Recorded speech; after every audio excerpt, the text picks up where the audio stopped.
where the jungle watches the sky. Before the jungle grew thick around it, before the roots slid slowly between its stones and the birds nested in its empty corners, the observatory stood quietly under an open sky. It did not glow or glitter. It was not built to impress anyone passing through. It rose in calm, patient layers of stone, its round walls turning gently toward the horizon, its narrow windows watching the places where the sun would appear and where it would fade. Centuries later, travelers would give it names, trace its lines on paper, and speak of it as an observatory. But when it was new, when the mortar was fresh and the steps still sharp under bare feet, the people who climbed it did not think of it as something separate from their world. It was simply a place to listen to the sky. The land around it was green and heavy with life. Broad leaves unfolded in wide, flat plains. Vines crept along trunks and walls, taking their time. In the cool hours of the morning, a light mist drifted between the trees and over the stone terraces, softening the edges of everything it touched. Birds called, insects hummed, but beneath that constant living noise, there was another kind of silence, the silence of slow cycles unfolding far above. The stars followed their paths whether anyone watched or not. But here, in this place, someone did. At the base of the observatory, a series of steps rose in a measured slope. Each step was not high enough to strain the legs, but not shallow enough to be careless. Whoever had planned them had understood that these stairs would be climbed often and slowly, by people who watched both the ground beneath and the sky above. At the top, the round building waited. Its outer walls were thick, cool to the touch in the shade, slightly warm where the sunlight rested. Openings had been cut into the stone, not randomly, not for airflow, but in particular directions and angles. Each one framed a piece of the sky as if the builders had chosen certain strips of horizon and said, "These matter most." No one would have used words like alignment or gazimuth. They spoke instead of where the sun rose on important days, where the bright path of Venus returned, where the moon stood at the edges of its wandering. Inside, the floor was worn smooth by feet that had moved unhurriedly for many years. People came not to rush, but to wait. The sky did not hurry its changes. The sun returned in long, gentle arcs. The seasons shifted their light with patient precision. The wind brought clouds that moved in slow, drifting sheets. The observatory was built to match that patience. In the city below, life moved at a different rhythm. Women ground maize on stone, pressing and pulling with a steady, repetitive motion. Children carried water from carved reservoirs, careful not to spill. Men shaped tools, carved stones, and walked the paths laid between plazas, temples, and homes. Smoke rose from cooking fires in thin, white lines. The smell of damp earth, stone dust, and roasted corn mingled in the air. But as soon as one began to climb the observatory's steps, the city seemed to recede into a softer noise. Each step upward took the watcher slightly farther away from conversations, from trade, from the small concerns of the day. Up here, the sky felt nearer, though it was no closer in any real sense. It simply occupied more of one's attention. On certain mornings, when the air was particularly clear and the sky an unwavering pale blue, watchers would stand in the doorway and wait for the first edge of the sun to appear over the tree line. They knew, from long observation, which days mattered more than others, days when the sun would rise exactly at the center of a particular window, or when it would set in line with distant hills. They did not target the sun with their eyes. They did not imagine that the sky moved just for them. They only watched, noticing the way the light slid along the stones and how shadows lengthened or shortened on the floor. The observatory did not measure time the way a device might. It allowed the sky to measure itself in the language of light and shadow. Far away, in other parts of the world, people also watched the sky from different towers, fields, and rooftops. But here, among these stones, something particular was happening, the movements of the heavens were being woven into the fabric of a city's life.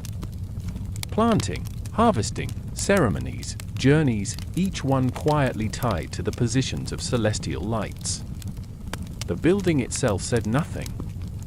Its stones did not move. Its windows did not change.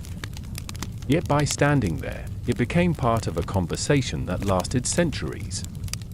People came, stood, and then left. The observatory stayed. The jungle, at first a respectful distance, waited at the edges of the clearings. It watched, in its own way, as generations passed, as feet polished the steps, as eyes traced the same bright paths across the sky. Over time, trees would grow taller. Roots would dig deeper. Leaves would spread wider. But for a long while, the stone still led, and the green still followed. This was the beginning of the silent observatories of the Mayan world.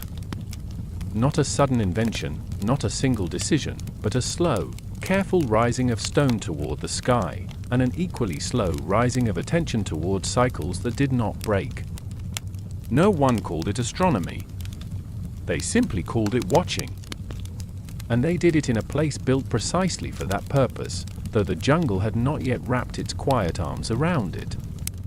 For now, the air between stone and sky remained open and clear. The observatory watched. The sky answered in light. And the people listened, patiently, without rushing the universe's gentle pace. Of life, the calls of birds at first light, the creak of wooden beams as doors were opened, the soft grinding of maize echoing through courtyards. Smoke rose in twisting lines as cooking fires were coaxed into warmth. The first voices of the morning were quiet, steady, and unhurried. Yet even those who never stood inside the observatory still lived according to what it learned. The city had been placed where it was for reasons that were practical and reasons that were not. Water could be reached. Land could be tended. Paths led to other settlements, other forests, other rivers. But the arrangement of its central plazas, temples, and broad causeways also reflected a quieter logic. Directions mattered.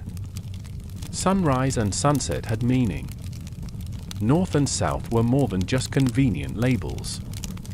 On certain days, when the sun rose or set along special lines, its light moved through the city in ways that had been carefully anticipated. A particular stairway would glow while others remained in shadow. A carved figure on a temple wall would catch light in its eyes while the stone around it stayed dim. Long, straight roads, built not for speed, but for direction, would receive the sun's low rays along their entire length, turning them briefly into bands of gold. None of this happened by chance. The observatory and other watching places had quietly taught the city how the sky turned. Over many seasons, someone had noticed that the sun traveled farther north at certain times of year, then reversed its path and marched south again. Someone had stood in the same place at dawn, year after year, noting how its rising point slid along the horizon. Someone had traced where shadows fell at noon, where stars rose at dusk, and how everything returned eventually to the same places. Those observations did not remain as private thoughts. They shaped stone. When a new building was planned, its face, its doorway, and its stairways could be turned to greet particular positions of the sun. When a new plaza was laid out, its edges could be aligned with directions that meant more than simple orientation. In this way, the entire city became a quiet instrument, tuned to the slow changes of the heavens. For the people who lived there, this tuning did not feel strange. It felt natural. They did not think, "Our city is an observatory." They simply knew that important days felt different not only in the sky but in the architecture around them. A child might notice that, on a certain morning, a patch of light slid across the wall of their courtyard in an unusual way. An elder might know that when shadows reached a particular angle on the temple steps, a festival was near. A farmer might glance at the sunset's position along the distant ridges and feel, wordlessly, that planting time was approaching. The observatory, high and quiet, collected these patterns. The city, broad and busy, lived them. Above all of this, the sky continued its calm rotation. At night, stars wheeled in slow arcs, some rising and setting, some circling in steady loops. In the darker months, the band of the Milky Way rose overhead like a faint, thick river of light. People lay on rooftops, watching its shape shift across seasons, listening to stories woven about it, stories that blended memory, belief, and observation into a single, soft tapestry. On some nights, a bright star, one that we would later call a planet, would appear in a particular place before dawn, or vanish from the evening sky for a time, only to return. This did not go unnoticed. There were those who kept careful count of the days between appearances, who noted where that wandering light rose in relation to temple corners or observatory windows. They did not carry notebooks as we know them. Their memory was supported instead by architecture, by carved markings, by patterns in ritual. When a certain combination of star, moon, and sun returned, the city responded with ceremonies whose timing was not arbitrary, but tied closely to what the watchers had seen. The observatory itself remained still but never idle. Its narrow windows framed slices of sky that had been chosen with painstaking care. One opening pointed toward the winter solstice sunrise, another toward the summer solstice, others toward positions important to the path of Venus. Over the years, those who climbed to its upper level could compare what they saw now with what they remembered from seasons long past, or from the words of elders who had watched before them. In this way, the observatory became a kind of slow, stone memory. Down below, a boy might help his family carry baskets through the plaza, hardly glancing at the rounded tower on the platform. Up above, someone might stand at dawn, waiting for the sun's first edge to pass exactly through a narrow slit in the wall. One life focused on the immediate weight of a basket, the other on the long, delicate weight of repeating years. Both were needed. The city did not treat sky watching as a distraction from practical life. It treated it as one of the roots that made life steadier. If the dry season lingered longer than usual, the watchers could say whether this had happened before, or whether it was truly rare. If the rains came earlier, they could recall from the sky's patterns whether such shifts had previously led to abundance or caution. If a bright wandering star rose earlier than expected, they could judge whether a cycle was ahead or behind. No one thought of this as forecasting in a scientific sense. It was more like listening to a familiar song played with slight variations and remembering where those variations had led before. In the evenings, when the last light faded from the jungle's edge and the first stars appeared, the city's noise softened. Fires burned low. Voices quieted. The observatory, barely visible now as a darker shape against the sky, continued its silent work. It needed no fuel. It demanded no offerings. It watched. The heavens turned, indifferent yet exact. And in a world where many things could break or change quickly, crops, health, peace, the slow, steady turning of sun, moon, and stars gave the city something to lean on. Even those who never spoke of it lived inside that slow assurance. In time, the jungle would move closer. Trees would rise. Vines would embrace the stones. But for now, the space between earth and sky remained open, and the silent observatories of the Mayan world continued their patient dialogue with the universe, one sunrise, one star-rise, one unnoticed alignment at a time. The daylight that measured itself. Morning light behaved differently at the observatory than anywhere else in the city. Down in the plazas, sunlight scattered across uneven stones, slipped between the edges of thatched roofs, and warmed the open courtyards with a brightness that felt immediate, domestic, and familiar. Children blinked at it while carrying water. Merchants shaded their eyes as they arranged their baskets. Warmth spread in soft waves, drifting lazily over the day's tasks. But atop the observatory, daylight did something else entirely. It arrived with purpose.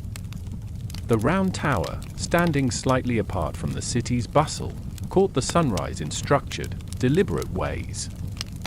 Its windows, narrow, stone-framed slits, accepted only particular rays.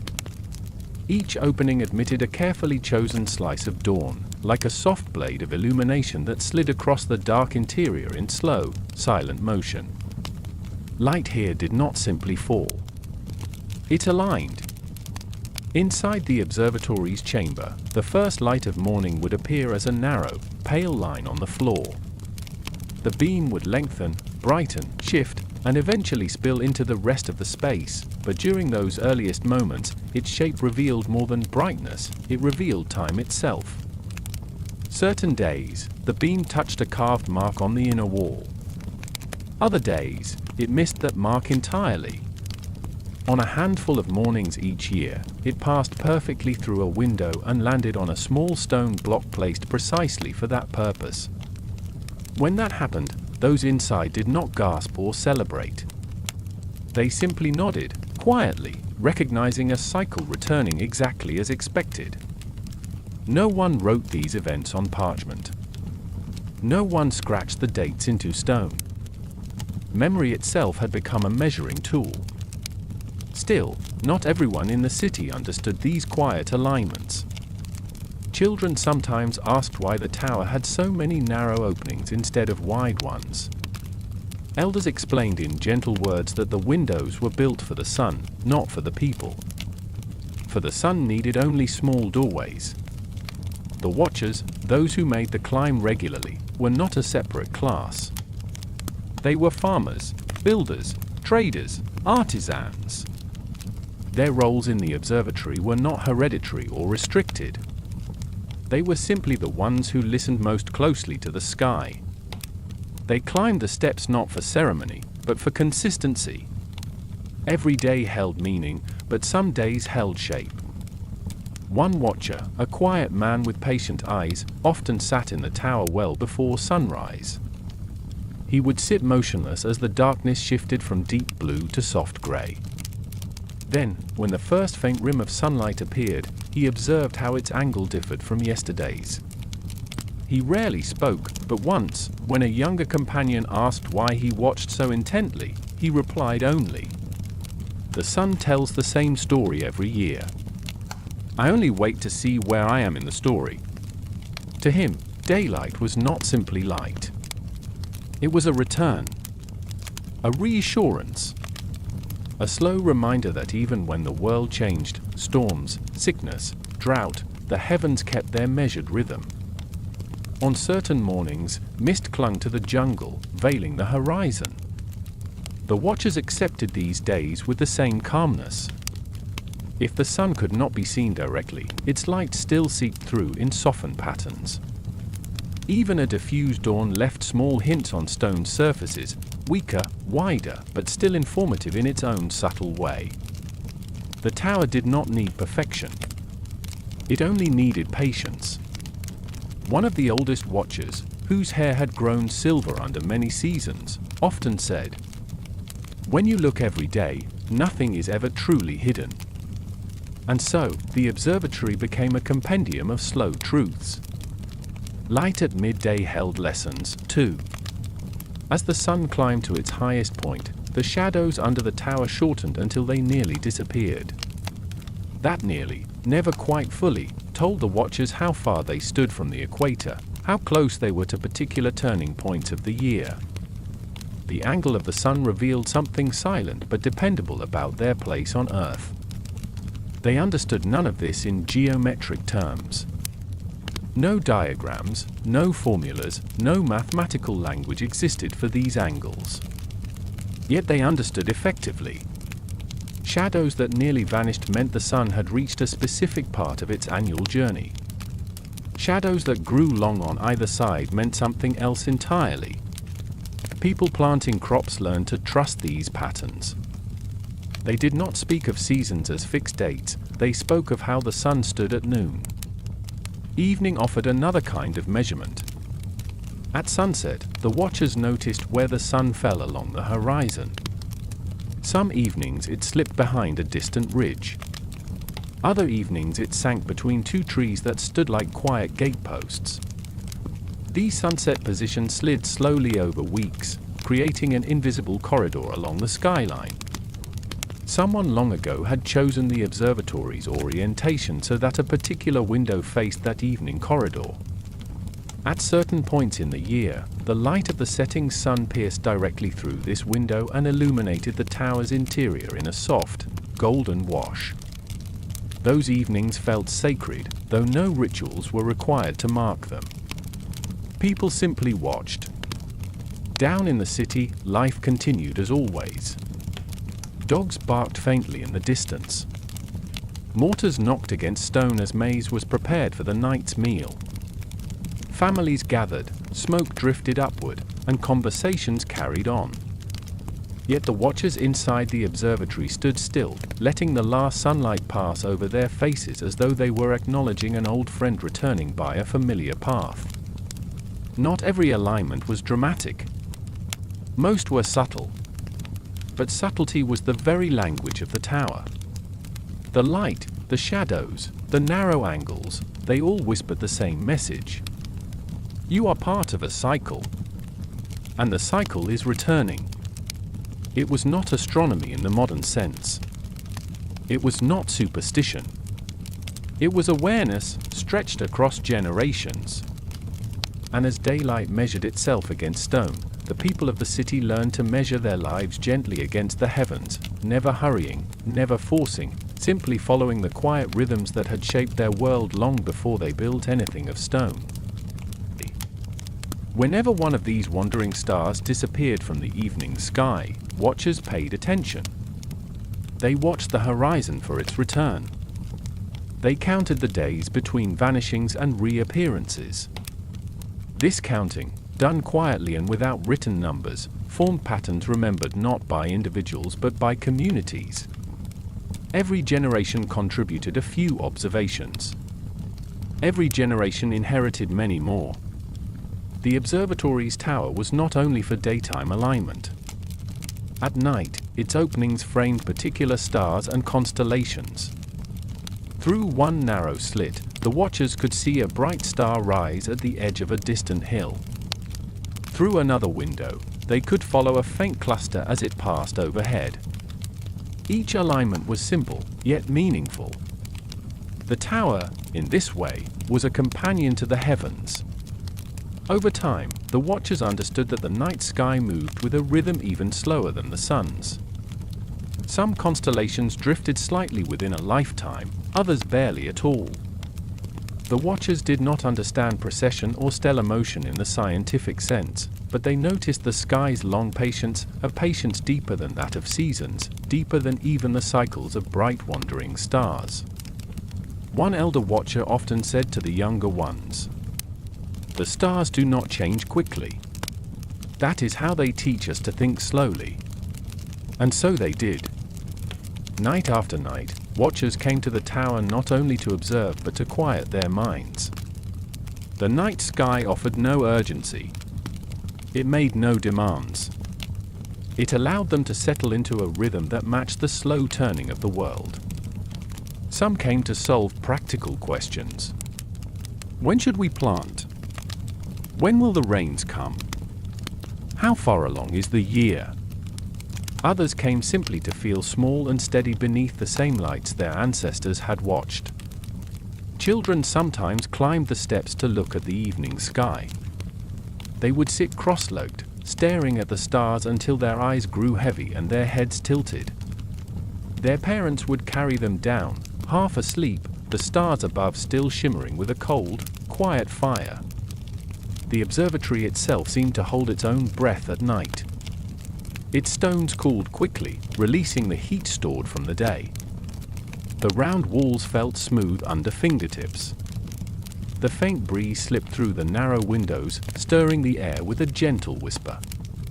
Inside, shadows lay soft and long, and the watchers felt as though they stood inside a lantern whose light came not from flame but from the cosmos. Down in the city, sleep spread gradually through households. The last fires dimmed. The last voices faded. Leaves rustled at the edges of the jungle. Insects began their nightly chorus. The sky above remained bright, steady, and patient. And in that calm, the people felt a certainty older than their city, older even than the observatory. The heavens had watched long before they built stone towers. The heavens would continue watching long after the towers grew quiet. The observatory, with all its windows and alignments, allowed the people not to control the sky but to understand it, slowly, humbly, generation after generation. And as they stood beneath the vast night, surrounded by the deep hum of the jungle and the breath of the darkness, they found comfort in the knowledge that they lived inside a world whose patterns, though vast, could be felt gently through patient observation. It was simply a tall, straight piece of wood placed upright in the ground. People walked past it every day, hardly noticing it. But a few did.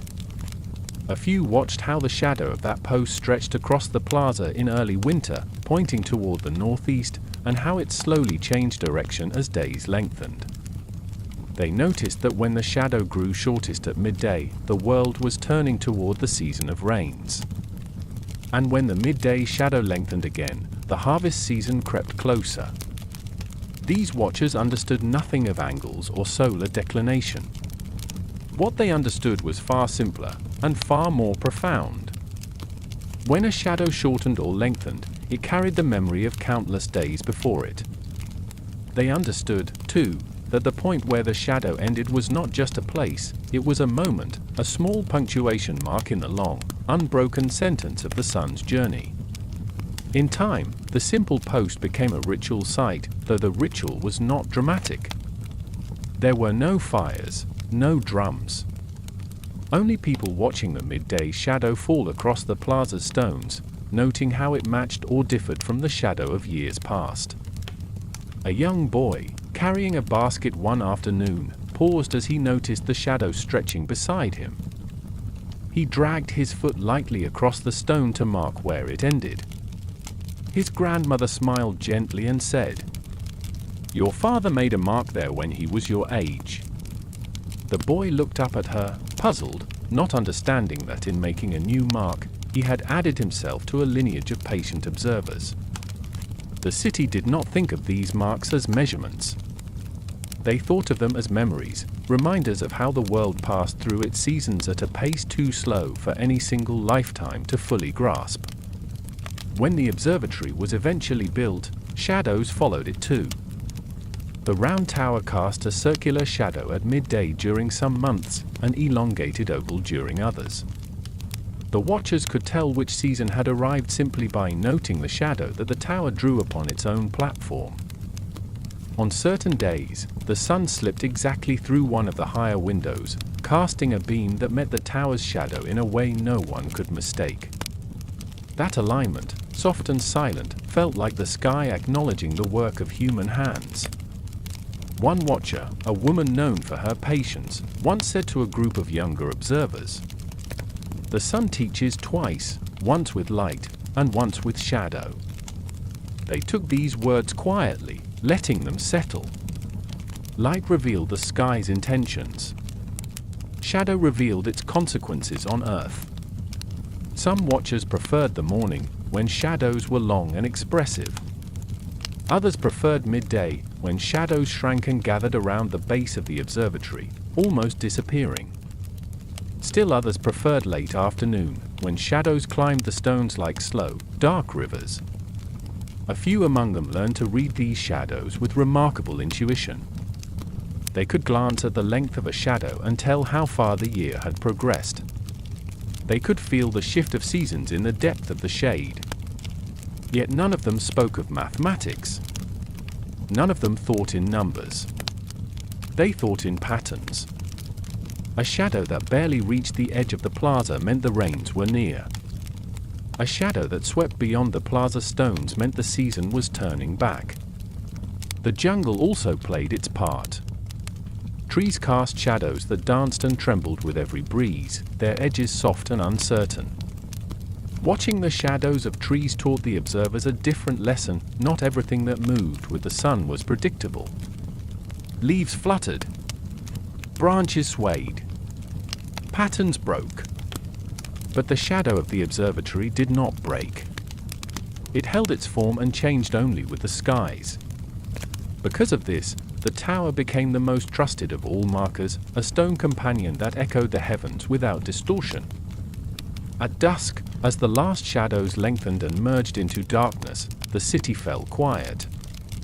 Children were called inside. Smoke drifted low, curling around doorways. The final sounds of grinding maize faded. And still, the watchers lingered on the observatory steps, just long enough to note where the shadow had ended before night claimed it entirely. Tomorrow, they knew, the shadow would rise again, different, yet part of the same vast cycle. They would watch. They would listen. They would trust the slow story written in the movement between darkness and light. In this way, shadows became silent teachers of the Mayan world, patient, rhythmic, endlessly returning, and the people learned to understand them with a quiet mastery that came not from calculation, but from coexistence. Already held a calendar, though not one inscribed in stone or bark. Their calendar lived in the sky. It lived in the movement of sunrises, the shifting patterns of stars, and the measured rhythm of moon cycles. It lived in shadows, in wind, in the swell and retreat of the rainy season. And although the city later developed one of the most intricate calendrical systems the world would ever know, the foundation of that knowledge was not built in moments of brilliance but in centuries of quiet attention. The early calendar was not a grid, not a list of numbered squares. It was a memory carried by watchers. Every day, someone climbed the observatory steps near dawn. Another climbed at midday. A third came before sunset. Not because they needed to check a schedule, but because the sky spoke its own time, and they wished to hear it clearly. One watcher, an older woman, spent her life observing the moon. She had watched thousands of nights, thousands of subtle changes in shape. She knew the exact softness of the evening when the moon first appeared as a thin crescent. She knew when it would disappear and when it would return as a full white circle. She did not give each phase a number, but she remembered how many days passed between first crescents and fullness, between fullness and darkness. She spoke of the moon as one might speak of a friend. "It grows tired now," she would say softly. "Soon it will rest." The younger watchers repeated her words, learning to feel the cycle rather than memorize it. Another watcher, a man with steady hands, paid attention to the wandering lights, the planets. He knew that one of these lights rose just before dawn for many nights, then vanished, then returned to the evening sky. He knew that this wandering star followed a pattern not of days, but of months and years.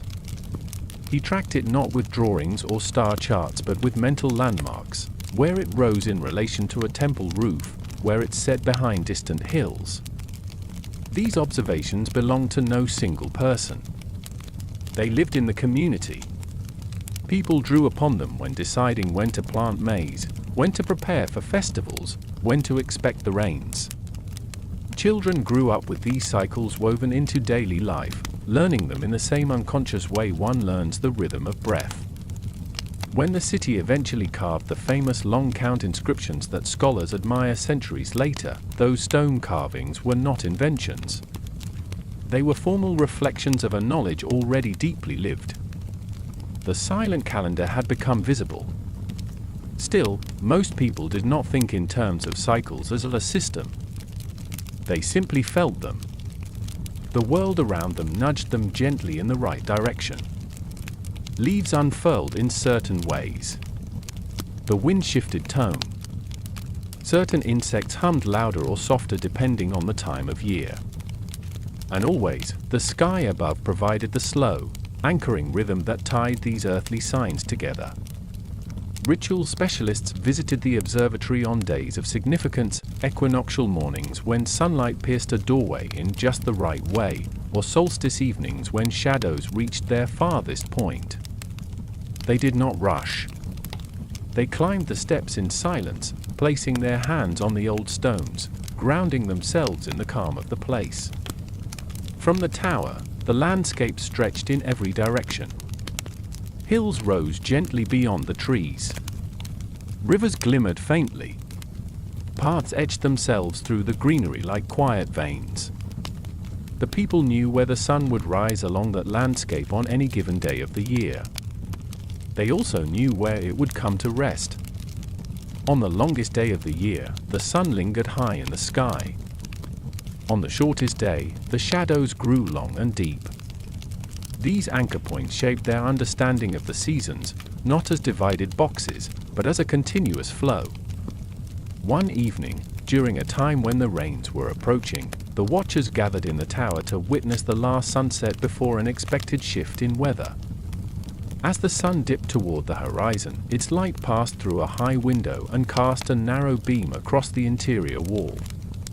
The watchers all exhaled softly, not in surprise, but in recognition. "It is time," one whispered. "It returns," said another. That light had appeared exactly as it had the year before, and the year before that. It was not a prediction. It was an acknowledgement of continuity. When the rains indeed came days later, the watchers were unsurprised. The sky had already spoken. Some visitors from neighboring regions sometimes asked how the people of the city knew when festivals should be held, or when a new agricultural season should begin. The watchers rarely offered a long explanation. They might simply gesture toward the tower, or the shadows, or the moonlit horizon. The world itself was the calendar. They only learned to read it. With time, formal calendars would be created, carved into stone, painted on bark paper codices, passed through generations in structured form. But even those later achievements retained the essence of the early calendar, a profound trust in the cyclical nature of the universe. A trust that came from looking up, night after night, year after year. The silent calendar of the Mayan world was not written in words or symbols alone. It was written in light, in shadow, in returning patterns, in the shared breath of generations who watched the sky with patience.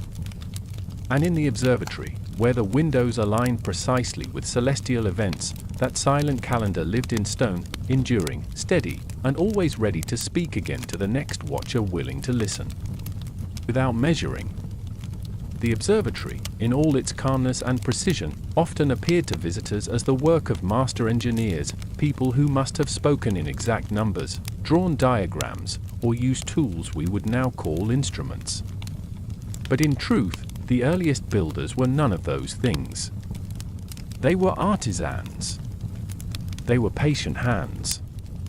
They were listeners of the world. And they built not through calculation, but through attention.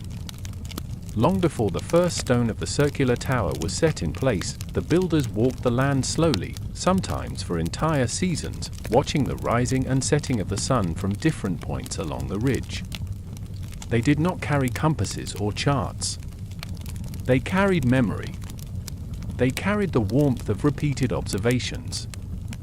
They carried the quiet certainty that came from seeing the same patterns return year after year. One of the oldest stories told among the watchers described how the first foundation line was chosen. It did not come from a moment of insight. It came from watching where the sun rose after the longest night of the year. The builders marked that position with a small stone. Then they returned the next year. And the year after that. When the sunrise returned to the same point for the third time, they placed a larger stone beside it. The foundation of the observatory began with these simple acts, marking places where light touched the earth in ways that felt significant. They did not hurry to begin construction. They waited until they trusted the pattern. In the early mornings, before the jungle heat thickened the air, the builders gathered near the chosen site. They spoke quietly, their conversations floating in and out of the soft hum of insects. The soil was cool beneath their hands as they cleared it, preparing a surface that would soon hold stone. Birds perched in nearby branches, watching with their own sort of curiosity. As they measured out the circle for the tower, they did not use rulers. They used cords made of twisted fiber, stretched carefully from a central stake. The cords were pulled taut, rotated, and checked again at dawn or dusk to ensure that the circle felt right in relation to the sky. One builder, known for his steady posture, often said, "The sky shapes the stone. We only place it." His words were not poetic. They were simply honest. Every decision the builders made reflected a consistent intention: the building should mirror the heavens, not the other way around. They chose the height of the tower based on how far the horizon reached from that ridge. They tested different window shapes by holding carved slabs at arm's length and noting how light passed through various angles. They watched how shadows formed when the sun arced over the clearing. They checked how breezes moved through openings at different times of day. Little by little, the building revealed itself. There was no rush. There was no pressure. The sky would continue its cycles regardless of human progress. Construction moved at a pace shaped by seasons. During the rainy months, work slowed. Stones were slick with moisture, and the soil turned soft. The builders spent those months refining their plans, observing the sun and stars from temporary markers. When the rains eased, they resumed shaping stone, carrying it up the slope, placing each piece with deliberate care. The builders did not think of themselves as architects of something grand. They simply believed they were aligning themselves with the world. When the first level of the tower was completed, the builders paused construction for nearly an entire year. They waited to watch how the solstice sun entered the central chamber. They checked the alignment against the shadows at equinox. They noted how the rising of Venus appeared through one of the openings. Only after they felt certain that the building echoed the sky's movements did they continue upward. The tower grew not through ambition, but through confirmation. Each layer was added with a quiet confidence that the structure was already part of a larger rhythm. As stone settled into place, the tower seemed to hum faintly with belonging.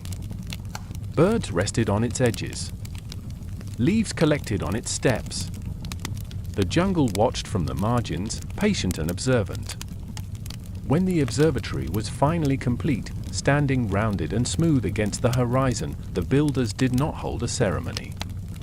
They simply stood before it in silence, letting the wind move past them, letting the sky settle above the new stones. The observatory, though never spoken of as a sacred object, became a place where the builders felt closest to the patterns they had learned.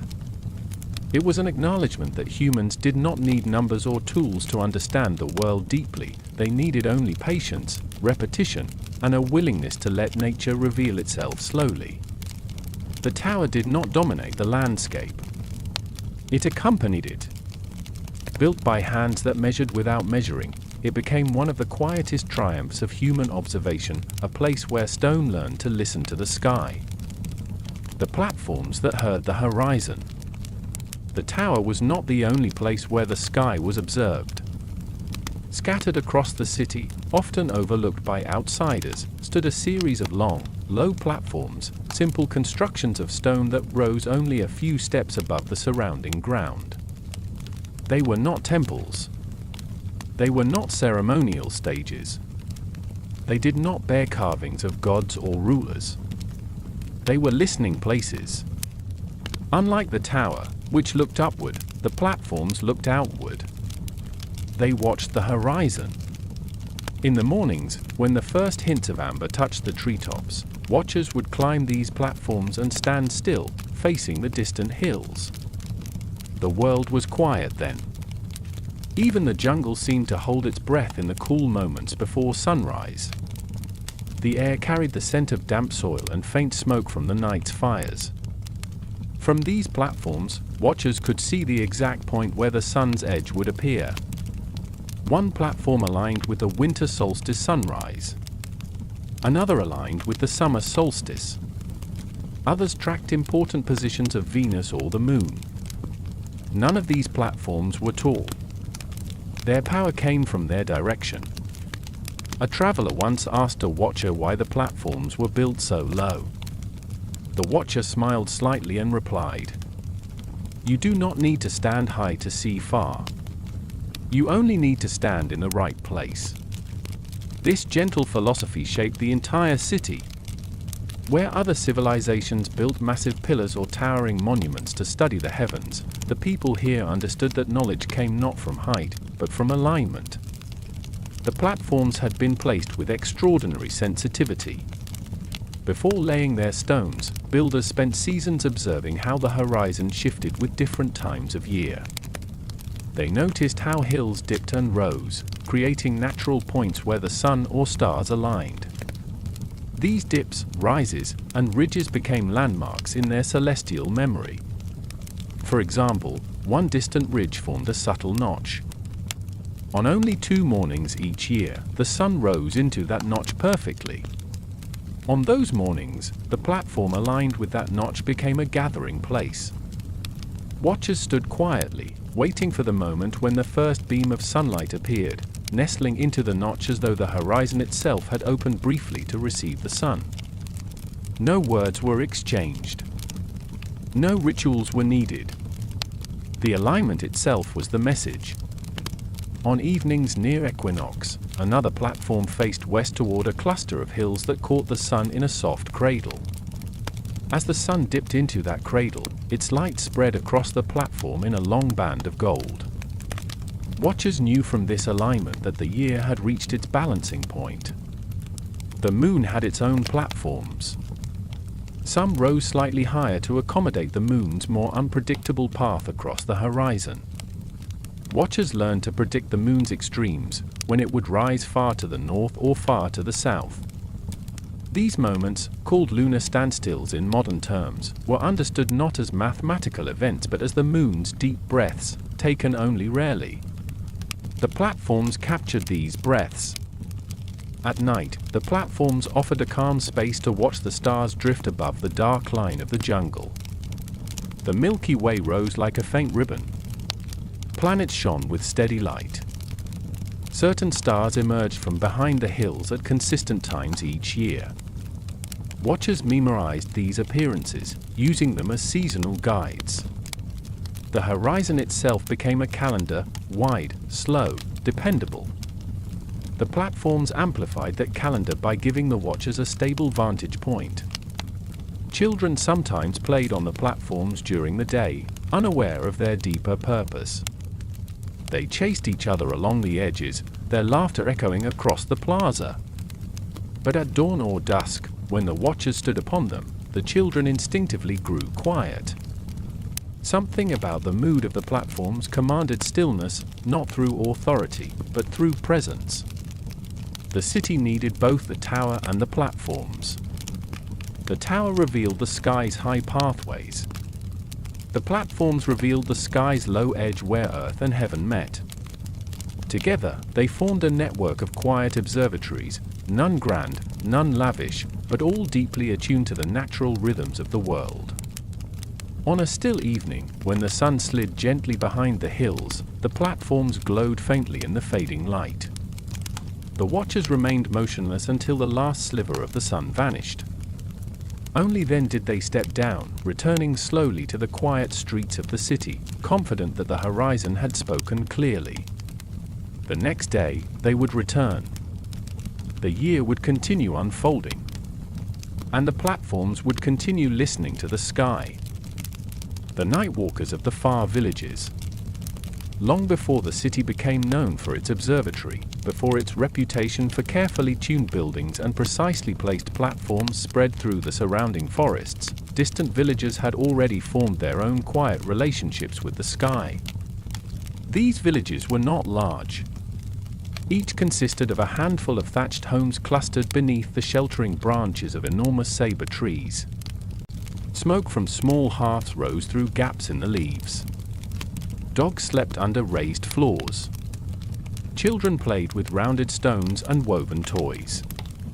Life was unhurried, shaped more by the slow passage of days than by any concept of timekeeping. Yet even in these humble places, there were people who watched the sky in their own way, the night walkers. The night walkers were not a formal group. They bore no titles. They wore no special clothing. They were simply those who found themselves restless when the sun disappeared, those who felt the pull of darkness not as something frightening, but as an invitation to observe a world that most of their neighbors never fully noticed. When night fell, and the village quieted into soft murmurs and crackling embers, the night walkers would step away from the hearths and make their way toward the open fields or the banks of rivers. Their bare feet pressed into cool soil. Their breath misted faintly in the evening air. And above them, the sky revealed itself with a clarity that even the city could not match. For in the countryside, far from the glow of fires and the noise of activity, the heavens seemed vast, fresh and untouched, like a great dark canvas dusted with powdered light. The night walkers did not speak much. They preferred silence, letting their thoughts drift in the slow rhythm of starlight. They recognized constellations not as formal shapes but as familiar companions. One cluster resembled a woven net. Another looked like the body of a jaguar stretched across the darkness. Another appeared as a great canoe that seemed to glide silently across the sky. The walkers also noticed how the heavens shifted with the months. During some seasons, the milky band of stars that formed the great celestial river climbed high overhead, bright and sharply defined. In other seasons, it descended toward the jungle canopy, faint and ghost-like. These slow transformations did not escape the attention of those who walked beneath it each night. One of the oldest night walkers, a man whose hair had long turned white, once described the movement of the stars with a calm simplicity. They turn like a slow drum that beats only once each night. Those who heard him felt the truth of his words, even if they could not explain it. The night walkers kept track of the moon too. They knew which nights would be bright enough to see their paths clearly and which nights would force them to walk by the faint shimmer of starlight alone. They understood that the moon's brightness changed the song of the jungle. On full moon nights, nocturnal animals hid deeper among the roots. Owls shifted their hunting grounds. Insects hummed at a slightly different pitch. All of these subtle clues helped the walkers sense what time of year it was. And though the night walkers did not consider themselves connected to the watchers in the city, their observations carried them in the same direction, toward understanding the sky as a steady, dependable presence. Over decades, their knowledge accumulated in stories. Quiet, understated stories passed during early morning gatherings or whispered while stirring thick maize porridge. Stories of nights when a bright wandering star rose earlier than usual. Stories of mornings when the dawnlight held a different color. Stories of rare moments when the moon appeared unusually large on the horizon, glowing as if it had drawn closer for a brief greeting. These tales were not treated as prophecies. They were treated as memories of the sky. Sometimes, a traveler from the city would visit these villages. They came for trade, or for rest, or to carry messages across the region. When such travelers mentioned the observatory or the platforms, the villagers listened politely, but with mild amusement. They knew the sky had many places to speak.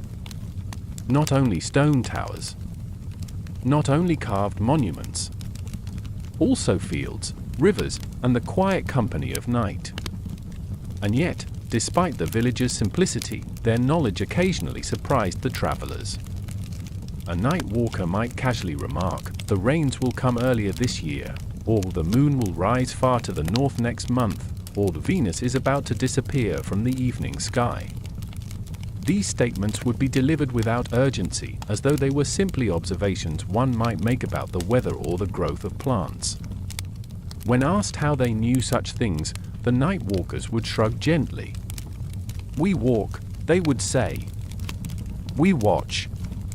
In time, some of this quiet knowledge drifted toward the city, carried by travelers, merchants, and wanderers. And though the city had its tower and its platforms, its windows and its carved markers, its most dedicated watchers understood that the sky offered wisdom to anyone willing to meet it with patience. The night walkers had no instruments, no architecture, no formal teachers. But the heavens respected no boundaries. It revealed itself equally to those who stood on stone steps and to those who walked barefoot through the dew-soaked fields. And the villagers, in their quiet, nocturnal wanderings, became part of the vast, silent tradition that shaped the Mayan understanding of the cycles above. They were proof that astronomy did not require buildings. Only a willingness to spend time with the sky. Bark, and not because it played a role in ceremonies, though some people believed it did, but because it stood for longer than anyone could recall, anchored in a place that allowed it to witness countless dawns and dusks. Long before the observatory rose in stone, the saber tree had already watched the pathways of the sun. Its tall shape cast a shadow across the same ground year after year, marking seasons with patient precision long before humans learned to mark them themselves. The tree, of course, did not think. But the people thought through it. In the earliest generations, some of the city's ancestors gathered beneath the saber tree at certain times of year, just to stand quietly, watching the sunrise fringe the horizon. They noticed that the sun's path, while always returned differently depending on where it fell among the branches.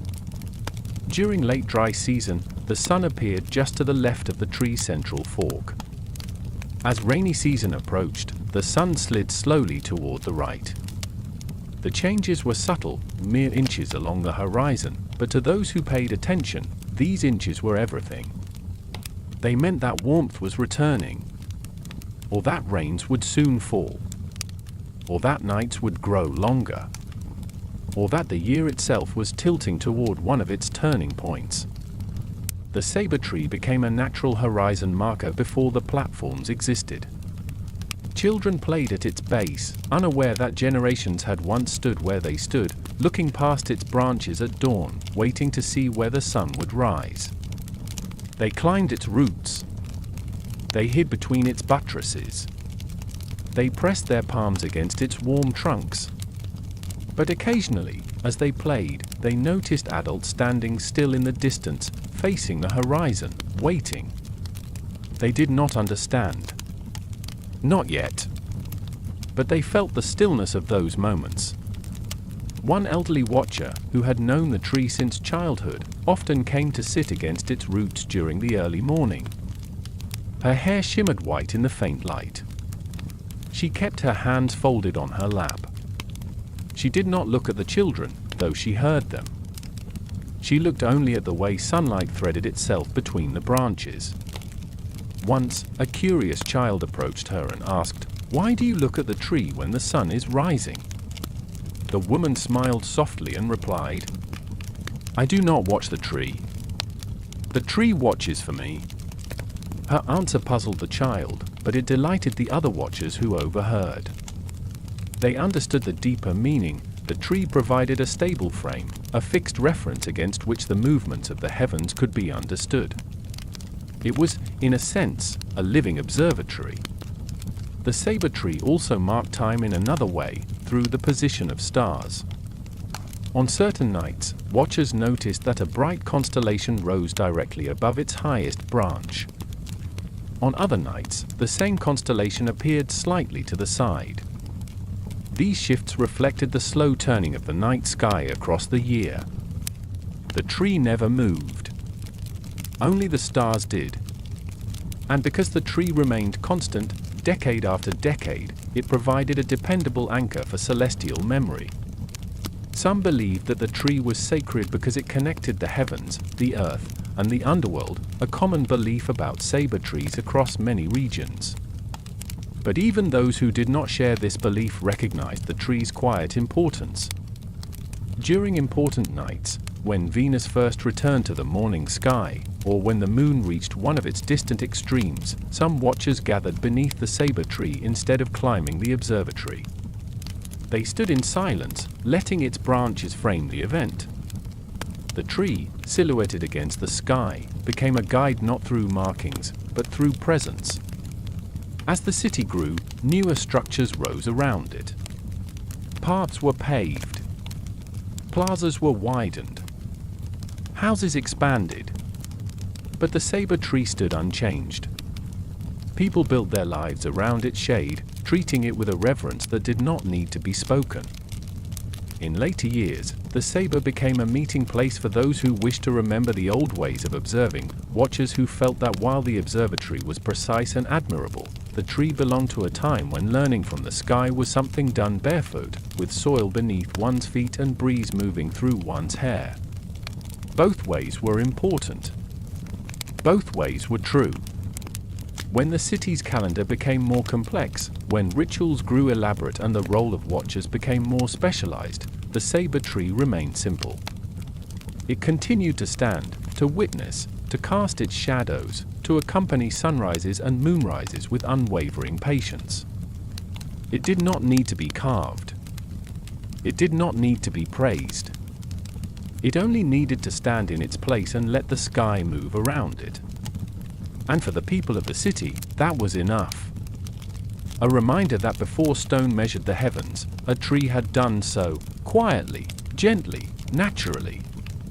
A reminder that sky watching had begun not in towers, but in moments of stillness beneath branches that whispered in the wind.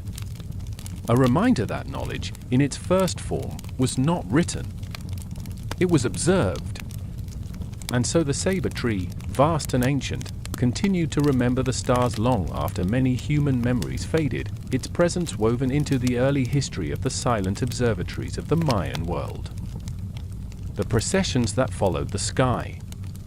In the city, ceremonies did not erupt with sudden noise or spectacle. They unfolded the way the year unfolded, slowly, gently, and with a rhythm that seemed to rise from the earth itself. Many travelers expected ritual days to be loud, filled with drums and bright banners. But those displays were rare, saved for royal occasions. The observatory ceremonies, the ones shaped by the sky, moved at a different pace entirely. They resembled quiet processions rather than celebrations, and they followed cycles that the watchers learned from years of patient observation. One such procession took place on mornings when the sun passed through a particular window of the tower's upper chamber. This happened only twice each year, on days that marked delicate turning points in the seasons. The people did not call these days solstices or equinoxes. They simply called them the returning moments, times when the world seemed to breathe in and out. Before dawn on those mornings, people gathered in soft clusters at the base of the observatory steps. They did not speak loudly. Some held woven baskets of maize flour. Others carried small clay cups of water. These items were not offerings, they were reminders of daily life, symbols of the connection between sky and sustenance. As darkness thinned and the first faint gray settled across the city, the watchers inside the tower positioned themselves near the window. Their posture was calm, neither expectant nor tense. They had seen this moment before, and they trusted it to return. Outside, a hush spread through the crowd as they waited for the first sliver of sunlight. When it finally appeared, a soft line of pale gold slipped through the high window and fell onto the far wall of the tower's inner chamber. The watchers nodded slightly, acknowledging the arrival of something familiar and steady. They did not cheer. They simply accepted the light with the same humility they brought to all observations. Outside, the people saw the faces of watchers illuminated through the tower's entrance. That glow carried meaning, not a command, but an assurance. The year had turned. The cycles remained true. Life could continue in harmony with the heavens. Afterward, the procession moved slowly through the city. The watchers walked first, carrying nothing, speaking little. Behind them came farmers holding stalks of maize, potters carrying small undecorated bowls, weavers with bundles of plain cotton thread. Children followed too, not fully understanding the meaning of the walk, but sensing its calm. The route passed by the saber tree. Many paused beneath its branches, letting a moment of shade settle over them before continuing. The tree, steady as always, framed the slowly rising sun behind its upper limbs, creating a pattern of golden interwoven beams that fell across the crowd like scattered petals of light. The procession ended in the plaza, where people placed their simple items, corn, water, bowls, on the ground in front of them. The items were not left behind, they took them home afterward. But the act of setting them down symbolized something shared, a recognition that the sky marked time for everyone, regardless of craft or status. There was no sermon, no reading of a calendar, no declaration by a leader. Only silence, warmed by first light. A similar procession took place at dusk on other significant days. When the sunset touched a distant hill in a particular way, watchers gathered on a western platform and sat quietly. Behind them, the city glowed in soft orange, fires beginning to flicker in household hearths. The last light of day slid across the platform stones, drawing long shadows that joined at their feet. People spoke later of how peaceful those gatherings felt, how the air seemed to pause with them. They remembered watching the sun settle behind the treetops, knowing that its precise position had been observed across generations. These processions were not religious in the sense outsiders might expect. They were expressions of gratitude, of continuity, of acknowledgement that the world offered signs and that those signs deserved patient attention. There were processions for Venus too. When the morning star reappeared after a long absence, watchers climbed the tower well before dawn. They sat on its rounded top, looking eastward. When Venus finally rose, bright and steady in the pale blue before blue, the watchers watched it silently, as though greeting a familiar visitor returning from a long, predictable journey. Later that morning, farmers aligned their planting schedules with this return. They did not plant because Venus demanded it. They planted because the star cycle had matched the rains for generations. Other villagers stood in the plaza facing east, waiting for a watcher to descend the steps and give a small nod, an understated signal that the morning star had risen exactly where it should. No words were necessary.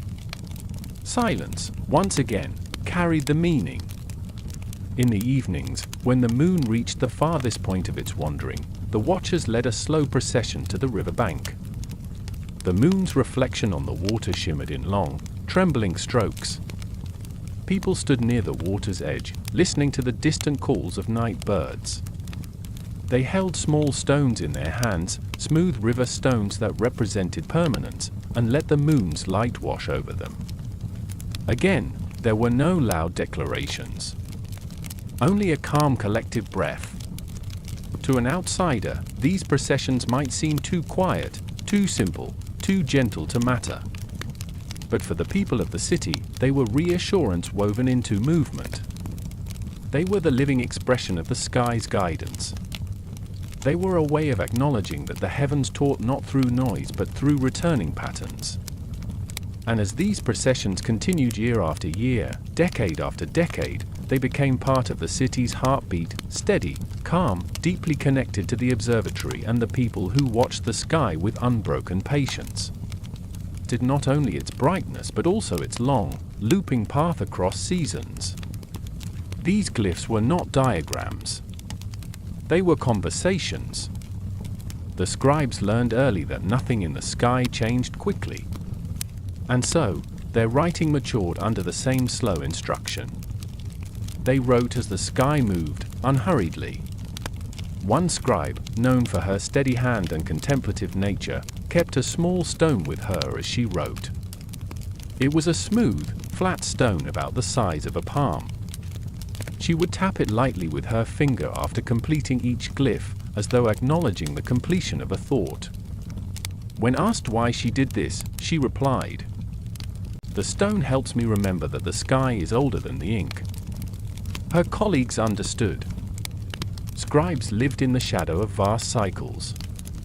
Each mark they wrote was a tiny reflection of something immeasurably larger. Scribes visited the observatory often.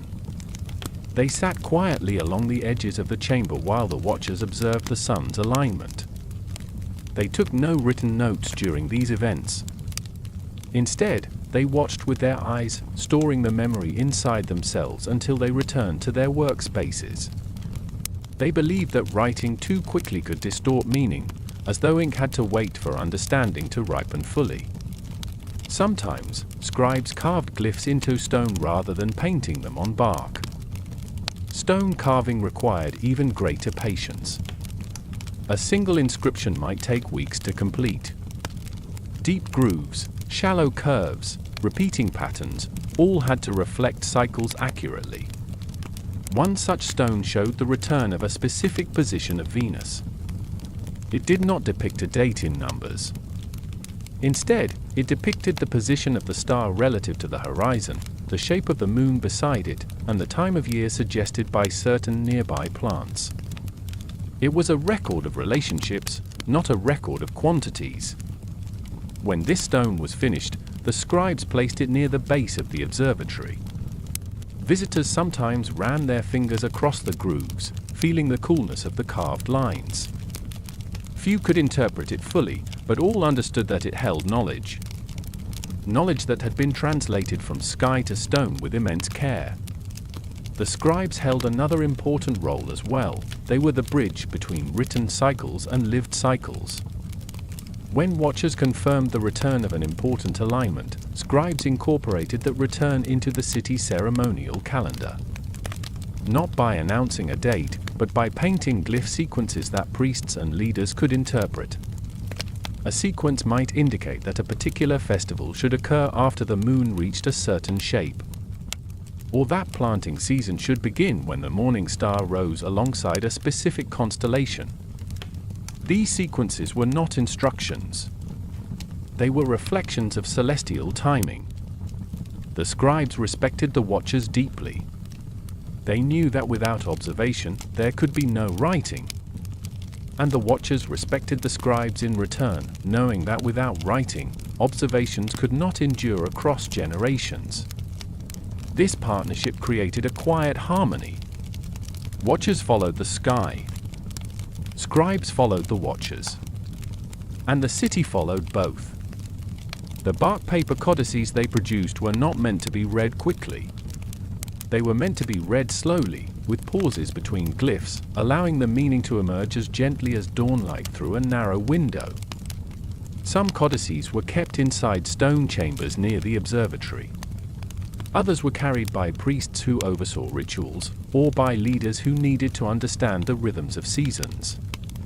Still others were held by scribes themselves, who studied the old works to refine their understanding of cycles. Every codex was a living archive, not of facts, but of patterns. One evening, as the sun dipped below the hills, a young apprentice approached an elder scribe. "Will the sky ever change its story?" the apprentice asked. The elder scribe looked up from the codex she had been studying. The fading light cast soft shadows across her face. She closed the codex gently and replied, "The sky tells the same story, but each generation reads a different chapter." The apprentice nodded, though he did not yet understand fully. He would. In time. In many years. After many quiet nights watching the same stars that his ancestors had watched, and that scribes before him had written slowly, patiently, faithfully. For in the Mayan world, the heavens did not belong only to watchers, or only to scribes. They belonged to everyone willing to look upward, then downward, then inward, carrying the cycles in their minds and their hands until the next generation was ready to receive them, shaped by centuries of footsteps. But beneath their simplicity lay a quiet intention that most visitors overlooked. The roads were built with the sky in mind. Long before the first slab of stone was placed, the planners, people who understood the slow, patient language of the heavens, walked the land at dawn and dusk. They noted where the sun rose during important seasons. They observed how shadows stretched across the ground during midday. They tracked the moon's rising points across the horizon. they watched the brightest stars emerge at particular angles above distant treetops. And as they walked, they gently pressed wooden stakes into the soil. Each stake marked a direction that mattered. Some pointed toward where the sun broke the horizon at the start of the dry season. Others pointed toward the precise direction of the summer solstice sunset. Some aligned with the rising of Venus. Others traced the path of the Milky Way when it arched overhead like a pale river of light. Over months, then years, these stakes formed patterns across the landscape. They were not symmetrical. They were not evenly spaced. They were not meant to impress. They simply mirrored the heavens. When the builders finally began laying the stones that would become roads, they followed these stakes not because they were ordered to, but because the stakes represented a long memory, the accumulated wisdom of many observers who had watched the sky's movements through decades. As the roads took shape, something subtle happened. Walking the city became a form of remembering the heavens. On certain mornings, someone walking along the eastern road might find themselves facing directly toward the rising sun, perfectly aligned without intending it. On certain evenings, a traveler walking southward might see the bright star of Venus framed between two temple corners. During the equinox, the main north-south road received a soft golden illumination that stretched its entire length, as though the sun itself had decided to walk beside the people. The roads taught, without ever speaking. And the city learned. Most residents did not think of the roads as astronomical tools. They simply knew which road felt cool at dawn, which one caught the sunset, which one remained shaded at midday. They knew where to stand during festivals to watch the sun shine down the longest street, lighting the stones as if unveiling a path made of gold. Even children sensed it. When running along the eastern road, they often squinted at the bright morning light ahead, laughing as they shielded their eyes. They did not know they were sprinting along a celestial alignment. They only felt the warmth on their faces. Merchants setting up their stalls could predict the exact angle of morning light by the position of their shadows on the paving stones. Farmers returning from the fields understood where the sun would sit above the horizon when they reached the edge of the city. Even potters knew when to begin drying their clay figurines, guided by the changing character of the light falling across the workshop road. The roads had become part of the daily rhythm, not as physical infrastructure alone, but as time markers woven into the city's shape. Some roads were ceremonial. During solstice processions, people walked down the longest road, moving slowly from the city center toward the eastern horizon. At the moment the sun appeared in exact alignment with that road, the procession paused. A warm hush spread across the crowd. Even the birds seemed quieter. The watchers nodded to one another. The sky had returned again. The alignment held true.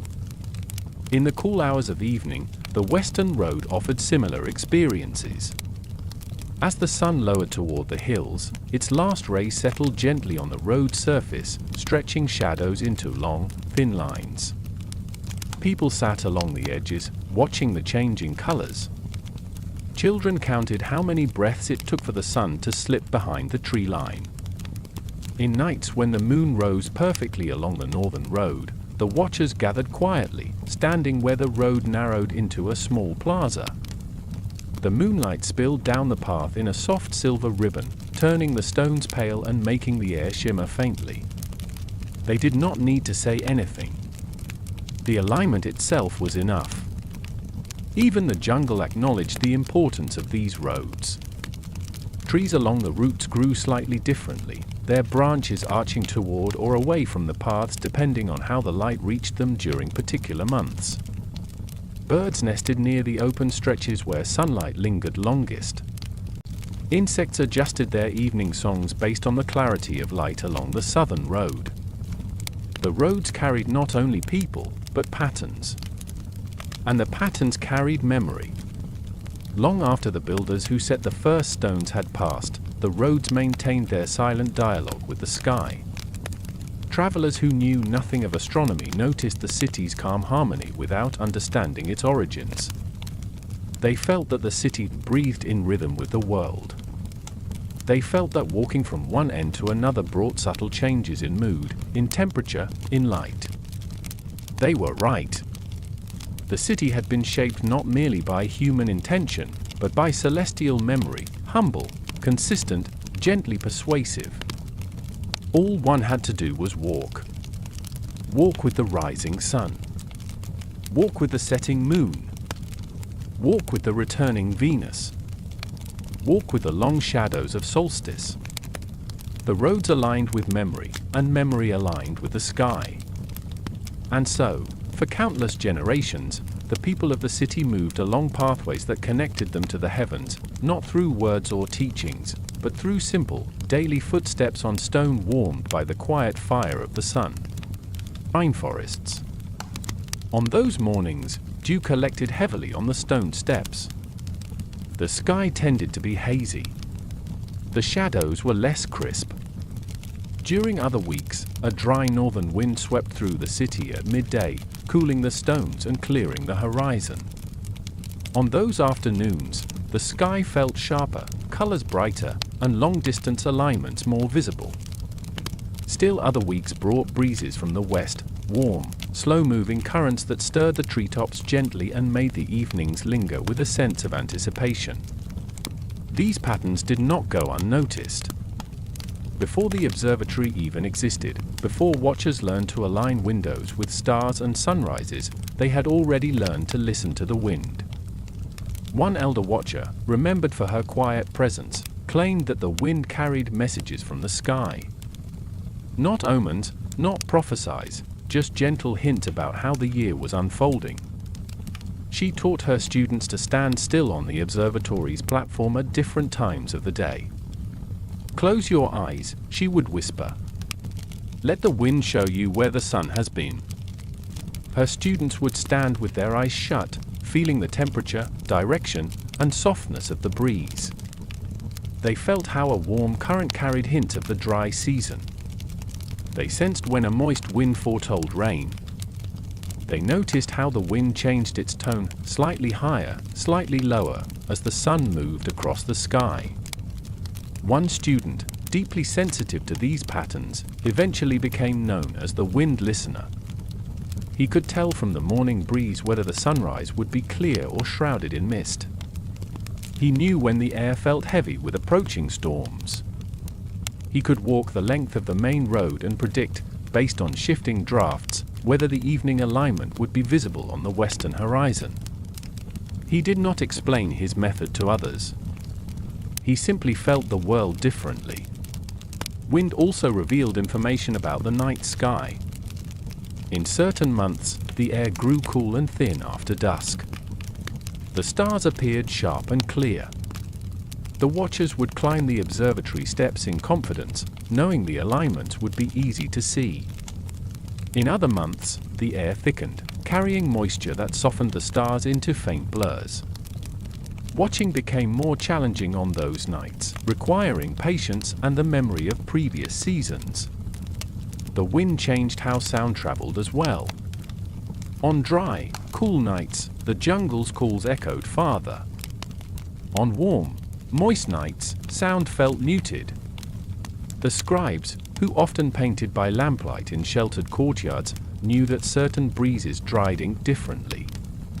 During the windy season, pigments dried too quickly. During the still season, they dried too slowly. These small variations became part of their rhythm, influencing when certain codex pages were painted and when they were left to rest. Farmers understood the wind differently. They felt the wind's patterns as part of the land's breathing.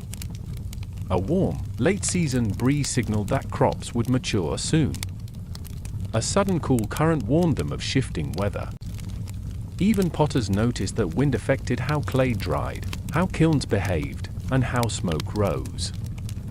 Across the entire city, the wind served as a quiet, constant communicator, linking architecture, agriculture, ritual, and daily life.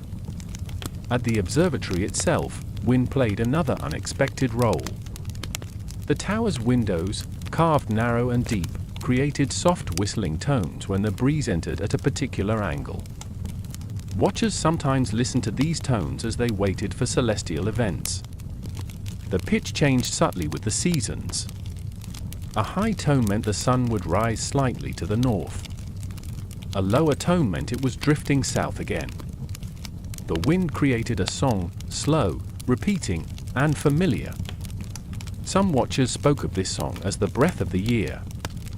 One evening, as the watchers waited for Venus to appear, a warm western wind passed through the upper chamber. The sound it made was gentle, almost like the sigh of a sleeping world. The watchers paused and listened. They understood from that sound alone that clouds would soon gather on the western horizon, obscuring the evening alignment. They did not feel disappointed. The wind had spoken truthfully. They accepted its message with calm. Over generations, the observers came to understand that the wind was not separate from the movements of light and shadow. It was part of the same vast cycle. A cycle the sky taught through motion, the earth taught through seasons, and the wind taught through touch. The observatory recorded nothing of the wind in its stone. But the watchers recorded everything in their senses. They walked with the wind the way they walked with the sun. Slowly, attentively, and without hurry. And so, the wind joined the silent observatories of the Mayan world, becoming another instrument in the vast, quiet symphony of patient observation. And glyphs that scholars now admire, there existed a simpler form of mathematics, one woven quietly into the fields of maize that surrounded the city like a golden ring. Every season, farmers walked the same soil their ancestors had walked, planting seeds at intervals hardly noticed by the outside world. These intervals were not measured in paces or counted aloud. They were sensed, felt, carried in the rhythm of arms swinging in arcs, in the distance between one footprint and the next. Yet despite this simplicity, the placement of maize was anything but random. Farmers planted according to the sky. They rose before dawn to feel the coolness of the air, to watch the faint changes in horizon color, to sense how the early breeze shifted.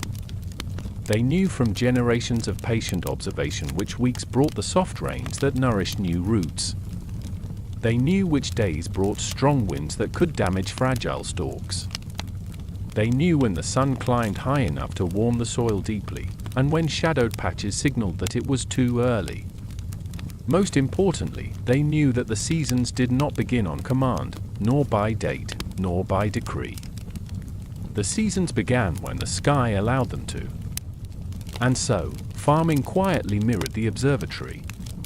Long before any building aligned itself to solstices or equinoxes, farmers aligned themselves to the heavens by instinct. The dry season left the soil cracked and pale. The early rains darkened the ground into rich black streaks. Each transformation carried meaning. In one field, an elder farmer traced his foot across the soil in a long line.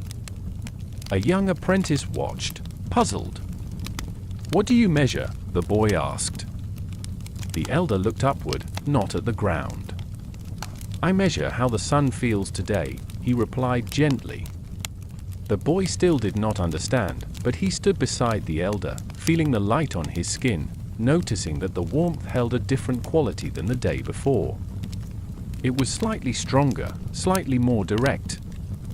Somewhere above them, the sun had returned to a position it had not held for many months. And that, the elder knew, meant planting would begin soon. Farmers used shadows too. A row of tall stalks, left uncut through the dry season, cast long lines across the field at dawn. When those shadows shifted to a certain angle, it signaled that moisture would soon rise in the soil. The farmers understood this without thinking of geometry. Their mathematics was lived, not calculated. They also learned from the moon. When the moon waxed into a bright disk, it illuminated the fields at night, allowing farmers to work, inspect soil, and repair tools even after sunset. When the moon waned, the darkness encouraged rest. Some farmers claimed that seeds planted after the new moon grew taller, while others insisted the opposite. These beliefs varied, but none were dismissed. The farmers respected the moon as deeply as the watchers respected the sun. And then there was Venus, the bright morning star. When Venus first appeared on the eastern horizon after its long invisibility, older farmers smiled knowingly. "The rains will not be far," they would say. And indeed, the faint smell of moisture often drifted across the fields within days. None of this was organized into charts or tables. No one spoke of cycles lasting 584 days. No one calculated positions with ratios. Yet the knowledge was accurate, astonishingly so. It had been refined slowly, passed down through countless seasons, shaped by success and failure, drought and flood. Farmers marked time not with numbers but with rows. A row planted slightly crooked threw off the entire field. A row planted too tightly caused the soil to exhaust itself. A row planted too loosely wasted space. And yet, somehow, the fields always formed quiet geometries of their own, each row maintaining a gentle, rhythmic spacing that felt almost musical. From the top of a nearby ridge, the fields looked like woven cloth, ordered, balanced, subtle. No one called it design. They called it tradition. Some fields contained stone markers placed generations earlier. These stones had no glyphs. Their meaning came from their angle. When shadows touched them at particular moments, usually at dusk, farmers knew the season was turning. A marker deep in the valley aligned with the setting sun during harvest. Another aligned with the rising moon during planting. Every marker carried memory. To outsiders, they were only stones. To farmers, they were teachers. Occasionally, a watcher from the observatory visited the fields. They never came to instruct. They came to learn. They observed how farmers interpreted subtleties of wind that even the tower could not reveal. They saw how farmers read the soil's color, the air's weight, the horizon's hue. They marveled at how fields, without windows or platforms, echoed the same celestial rhythms that shaped the tower. One watcher, after spending a season among the farmers, returned to the tower and said quietly, "The fields are another observatory. Only the instruments are living." He was not wrong. As maize grew, its height told farmers about the season's pace. As tassels formed, their dryness or freshness revealed the moisture of weeks prior. As leaves curled slightly or remained open, farmers predicted the coming rains as accurately as any platform alignment. Seeds themselves measured time, germinating early or late depending on heat, moisture, and the subtle tilt of the year. Even harvest carried its own heavenly pattern. Full baskets meant the sky had been generous. Thin baskets meant the sky had warned of something months earlier. In this way, farming became part of the city's astronomy, not in form, but in spirit. The observatory measured the heavens through stone and alignment. The fields measured them through growth and soil. Both were quiet. Both were patient. Both belonged to the same vast cycle. And so, long before the people thought of mathematics in terms of symbols or calculations, they practiced a mathematics of the land, gentle, consistent, and guided always by the sky. It was a small temple, tucked behind the larger ceremonial plazas. Its walls were plain. Its carvings minimal. Its stairway modest. Visitors rarely noticed it. Residents seldom mentioned it. Priests used it only occasionally for small rituals. But this temple had been built for a purpose known only to a few watchers. It waited for starlight. Unlike other buildings aligned with the sun, this temple aligned with a specific star rising along the northeastern horizon, a bright star whose position shifted slightly across seasons, yet always returned to its place during a month significant for the city's agricultural and ceremonial cycles. The star had a name spoken only during quiet instruction. Children were not taught this name. Scribes painted it rarely. Priests referenced it only in passing. It was not a forbidden name. Merely a subtle one, meant to be understood slowly. Inside the temple, a long, narrow corridor pointed toward a small opening in the far wall, only wide enough to admit starlight for 2 or 3 nights each year. The watchers tended this corridor carefully. They cleaned it, smoothed its floor, and ensured no vines or dust blocked the opening. For most of the year, the corridor remained dark and unused. But in that darkness lay its significance. When the appointed nights came, the watchers gathered silently at dusk. They did not bring torches. They allowed their eyes to adjust to the darkness as twilight faded. Inside the temple, the air grew cool, still, and enveloping. And then, slowly, the star appeared. A single point of white-blue light slipped into the small opening, cutting through the dark like a needle of brightness. It landed on the back wall of the corridor, forming a dim circle no larger than a fingertip. For a few moments, that circle shimmered softly. Then it faded as the star rose higher, drifting out of alignment. The watchers observed this without speaking. They did not take measurements. They did not inscribe records. They simply experienced the return. It was enough. The star's appearance marked a turning in celestial time that the observatory could not mimic. The tower traced the sun, the moon, and Venus. But the temple traced something more delicate, the subtle rhythm of the stellar year, a cycle longer and more stable than any wandering planet. One watcher, a man who had tended the temple for decades, often described the moment like this. The star reminds us that the world turns even when we do not see it. Of stars. They counted with memory more than with symbols. They counted without numbers. In the early mornings, when the city was still quiet and only a few fires glowed faintly inside homes, a group of elders often gathered in the main plaza. They sat on woven mats, their hands busy with tasks that required no thought, twisting fibers into rope, shaping soft clay into tablets, or gently cleaning goods for daily use. But while their hands moved, their minds carried old patterns. One elder, the oldest among them, often watched the children playing nearby and remarked softly, "We count as the sky counts, slowly, and with return." What she meant was simple. The sky did not hurry. The sky did not tally quickly. The sky repeated itself only after long pauses. And the people followed its example.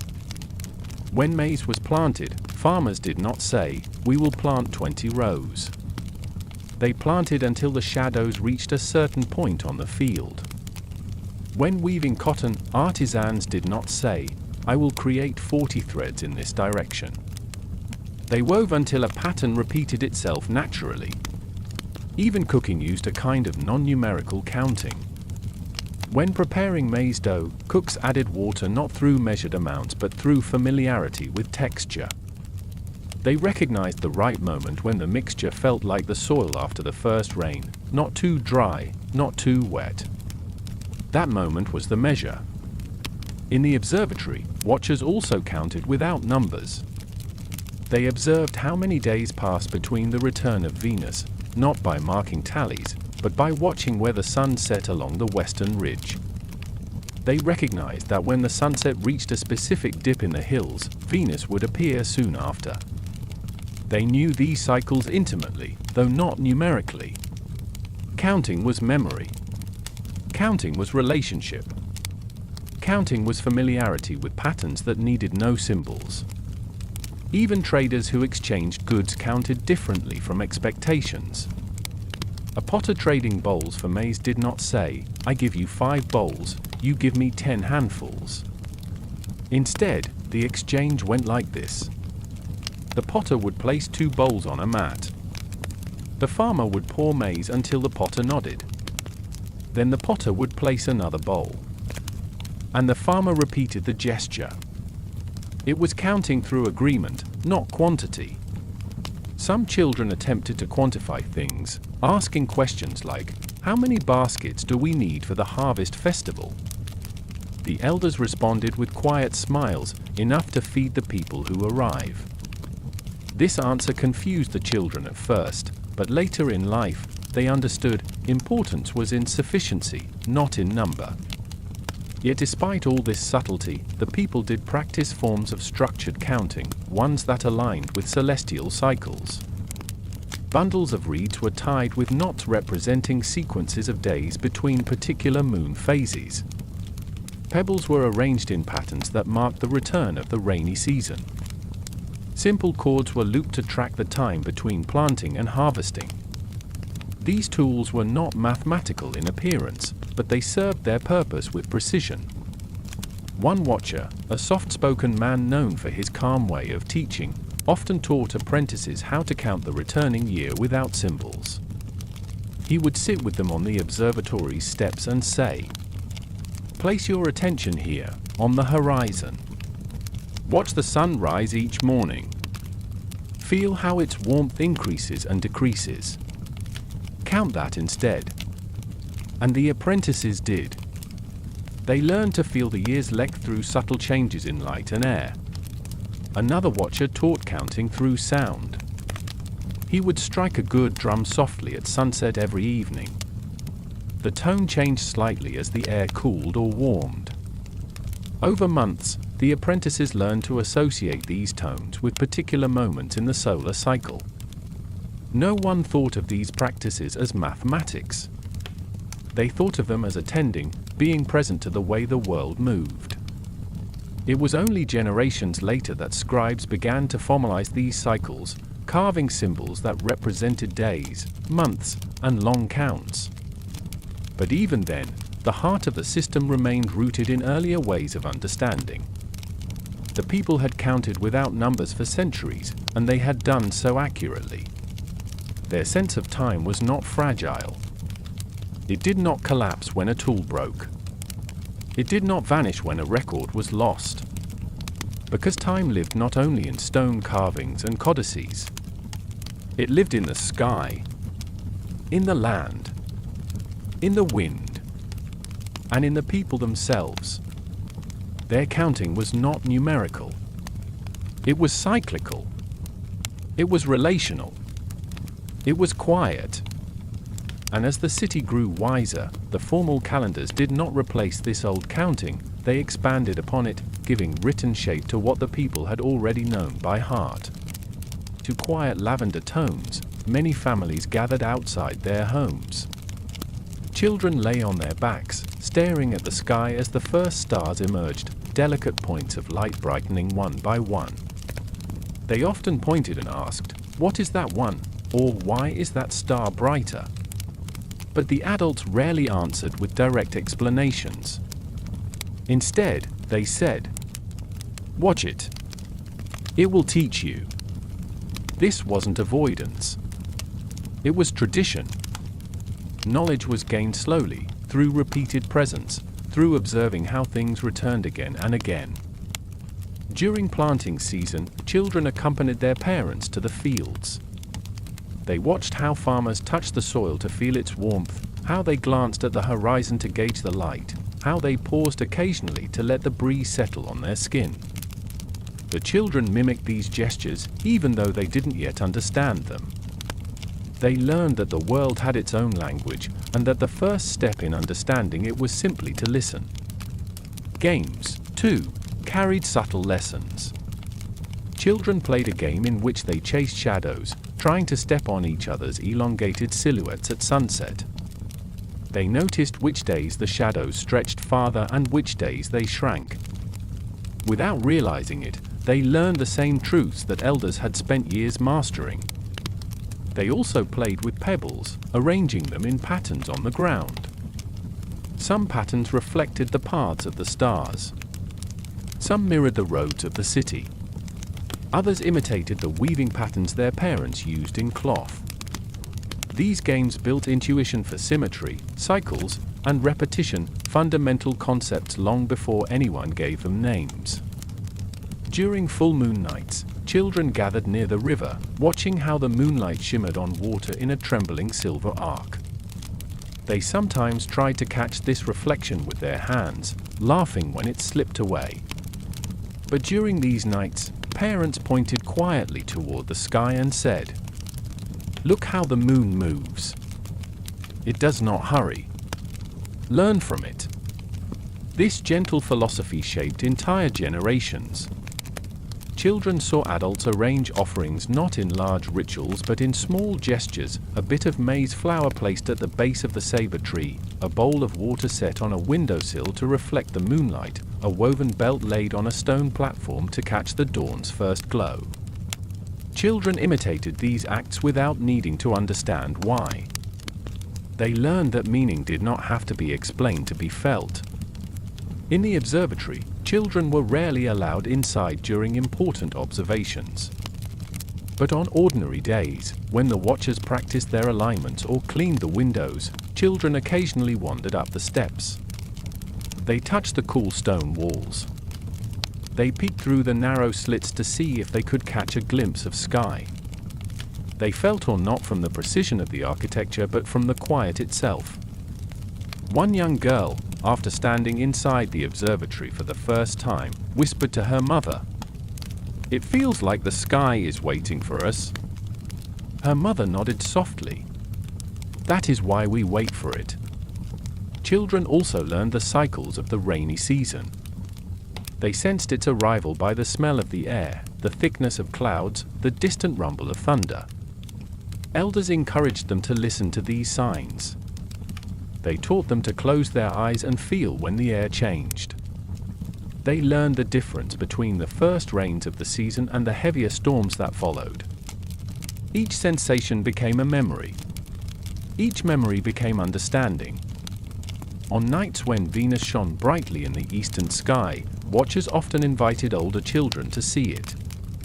They gathered quietly on the observatory steps and pointed to the bright star rising above the horizon. The watchers said little. The children observed. They learned to identify the moment when Venus shifted from evening star to morning star, a transition invisible to most, but radiant to those patient enough to notice. Over years, the children began to predict these transitions naturally, sensing when the disappearance of Venus meant its return was close. They did not know the cycle lasted 584 days. They did not need to. They felt the rhythm long before they learned the numbers. In time, children became adolescents. Adolescents became watchers. And the watchers carried the sky's teachings forward. Their education had come not from writing, not from arithmetic, not from memorizing facts, but from the simplest of gestures. Turning their faces upward. Looking at the world not for answers, but for patterns. The sky became their first teacher. The land became their second. Their elders became interpreters who spoke in stories rather than instructions. This method of learning shaped an entire civilization. A civilization that valued patience. A civilization that understood time as cyclical, not linear. A civilization that believed the world revealed itself slowly.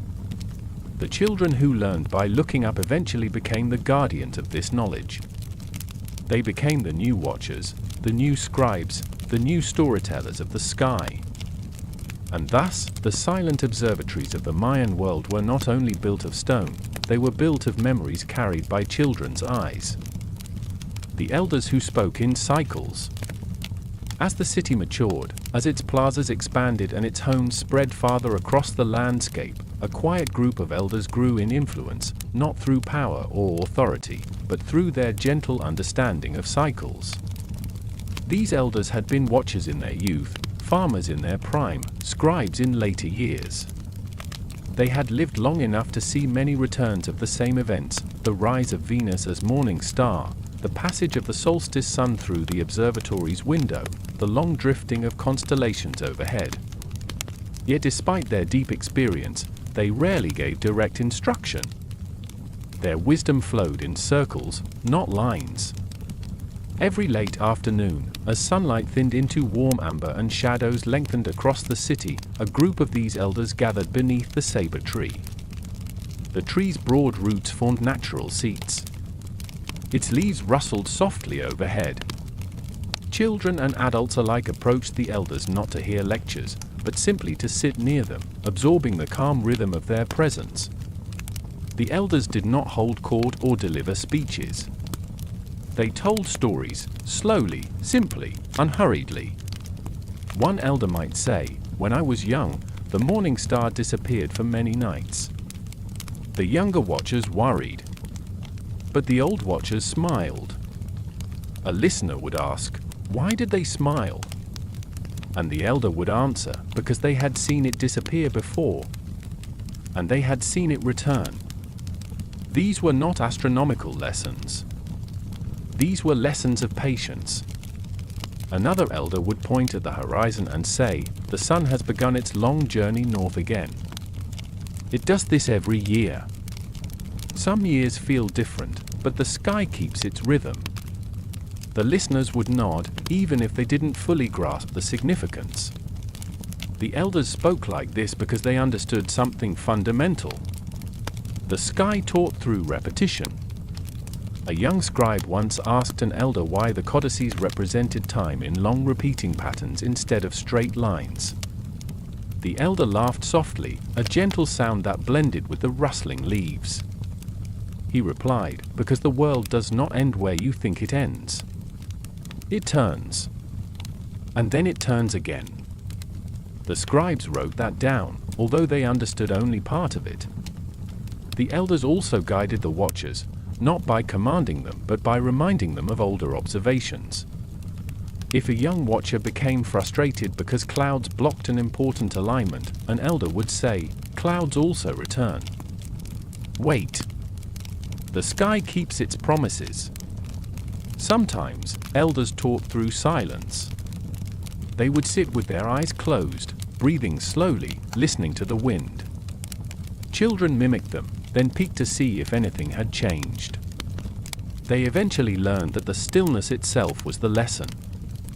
The observatory depended on these elders in subtle ways. When a new watcher believed the sun rose out of alignment, elders listened calmly before responding. They might say, "Stand on the step your grandmother stood on, not the one you stand on." The horizon has its own memory. The watcher would try again from a slightly different vantage point, and the alignment would become clear. In this way, elders preserved the traditions not through control, but through gentle correction. They also held living memory of the longest cycles, those spanning many years. One elder remembered a time when a certain bright star rose in alignment with the temple corridor. Another remembered when the rains came late for 3 consecutive seasons. Their memories braided together across decades, forming a tapestry of experience too vast for any single person to hold alone. These shared memories helped guide the city through uncertain times. Even when seasons shifted subtly, or the wind changed its character, the elders reminded the people that cycles held steady over the long arc of time. One evening, as dusk softened into night, a young child asked an elder, "How do you remember so much about the sky?" The elder smiled and said, "I do not remember everything. I only remember what returns. The rest is not needed." This method of remembering shaped the city's approach to knowledge. They focused not on collecting facts, but on noticing patterns. Not on naming, but on observing. Not on rushing, but on returning. The saber tree stood silently beside them as they spoke, its branches arching over generations of listeners. It too held memory, not through words, but through presence. Over time, elders passed away quietly, one by one. But their teachings did not vanish. New elders rose in their place, watchers who had once been children sitting in the shade, now sharing the same slow rhythms with the next generation. Their words stayed the same across centuries. Watch the world. Let it move. Let it return. And so, the elders became guardians not of facts, but of cycles, reminding the people that understanding came not from the speed of thought, but from the patience of observation. Quiet disuse. Paths grew smoother where thousands of feet traveled, and rougher where travelers no longer passed. Children laughed in different places. Markets relocated. Priests conducted new ceremonies led atop old traditions. But the observatory remained constant. Its windows still faced the same slices of sky. Its narrow slit still admitted the solstice sun. Its interior walls still caught the moonlight at particular angles. Its upper terrace still offered a place for watchers to sit in silence, feeling the immense calm that came from being close to the heavens. Generations changed, but the sky did not rush to change with them. A watcher in one era would stand inside the tower and see the same sunrise that a watcher centuries before had seen. Slight differences accumulated across vast stretches of time, tiny shifts in the positions of stars, barely perceptible changes in the length of shadows, but these changes were so slow that no single lifetime captured them fully. This slowness became the observatory's strength. Whenever a new watcher felt uncertain, when clouds obscured a long-awaited alignment, or when the wind patterns felt unfamiliar, or when the city's festivals drifted out of sync, the watchers turned to the tower for reassurance. And the tower always offered the same quiet message. Wait. Patterns return. Even as the jungle crept closer to the city, sending tendrils of green toward stone foundations, the observatory continued to fulfill its purpose. Vines curled along its walls but did not disturb its alignments. Birds nested in its crevices but did not alter the flow of light entering the upper windows. Moss softened the edges of steps, but the watchers still climbed them with steady feet. Some seasons brought hardship. Rains came too early. Drought lingered too long. The river flooded unpredictably. Harvests faltered. Yet the observatory endured these challenges without complaint, its stones absorbing sunlight and shadow as they always had. The people often visited during such times, not to perform rituals or seek prophecy, but simply to sit within the tower's stillness. The structure held a quiet stability that reminded them of the sky's deeper rhythm, the rhythm that outlasted storms and seasons, outlasted hardship and uncertainty. Children continued to play around the base of the tower. Elders continued to sit in the shade of the saber tree nearby. Watchers continued to climb the steps at dawn, at dusk, at midday. The tower became a link, a thread spanning centuries, tying together lives that never overlapped in time yet followed the same patterns of observation. In its silence, the observatory taught the simplest lesson of all. Human lives rise and fall like sunrises and sunsets. Civilizations expand and contract like the phases of the moon. But the sky remains patient. Patterns endure beyond individual memory, beyond individual need. And the observatory, built with intention and humility, endured with them. At its highest level, in the early hours before dawn, watchers often sat alone, listening to the faint rustling of the jungle and tracing the slow arc of the stars. They felt the cool stone beneath them. They listened to their own breathing. They watched the horizon lighten in delicate gradients of blue. When the first sliver of sunlight appeared, they understood what countless watchers before them had understood. The observatory did not measure the sky. The observatory allowed people to measure their lives within the sky's unending cycle. It helped them feel where they stood. It helped them feel that they were part of something returning, something steady. And as centuries passed, the tower remained not as a monument to knowledge, but as a monument to patience. A reminder that the world moves slowly, that understanding unfolds gently, That wisdom grows not from speed, but from stillness. The observatory outlived its builders. It outlived its first watchers. It outlived countless seasons.